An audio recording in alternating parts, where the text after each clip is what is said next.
अरे कावेरी, मैं शादी के बाद कौन सी प्लेस पे घूमने जाऊँ? तू कुछ आइडिया बता ना। अरे देविका, होश में आ।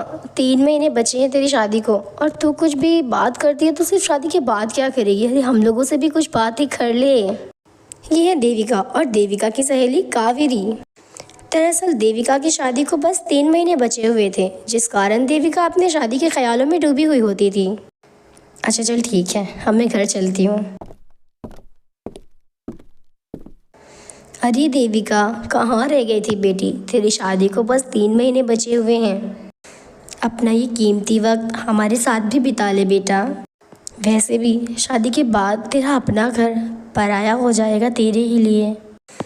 अरे माँ, तू भी ना कहाँ इमोशनल डायलॉग्स मार देती है, तो मुझे रुलाएगी क्या? तू भी तो यही कहती थी ना, शादी के बाद घूमना, शादी के बाद मेकअप करना, शादी के बाद तैयार होना, हर चीज़। अब मेरी शादी होने वाली है, इसीलिए मैं बहुत खुश हूँ। मैं शादी के बाद बहुत घूमूंगी, बहुत तैयार होंगी, अच्छे अच्छे कपड़े पहनूंगी, इसलिए मैं बहुत खुश हूँ माँ। इतना कहकर देविका अपने कमरे में चली जाती है। क्या हुआ निर्मला, तुम्हें नींद क्यों नहीं आ रही है? अरे आप तो जानते हैं, 3 महीने में बेटी की शादी है। अरे इसमें तो खुश होने वाली बात है। वैसे भी हमारी बेटी बहुत खुश है इस रिश्ते को लेकर। ऊपर वाला ना करे हमारी बेटी की खुशी को कभी किसी की नज़र लगे। देखते ही देखते देविका की शादी का दिन भी आ जाता है। आज देविका की शादी थी। देविका दुखी तो थी अपने मायके को छोड़ने के लिए, लेकिन देविका साथ ही उतनी खुश भी थी अपनी नई जिंदगी को एंजॉय करने के लिए।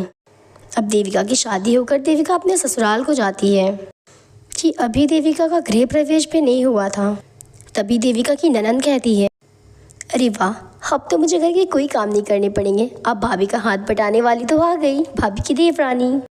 अरे हाँ, वैसे भी बड़ी बहू अकेले काम करते करते थक जाती थी। अब छोटी बहू से ही मैं अपनी सुबह की चाय लूँगी। अब अच्छा हो गया, तुम्हारा भी हाथ बटाने को कोई आ गया इस घर में। मैं भी बहुत खुश हूँ। अब मैं भी अपनी देवरानी पर हुक्म चलाऊंगी। पूरे घर वाले एक के बाद एक अपने काम गिनाते रहे।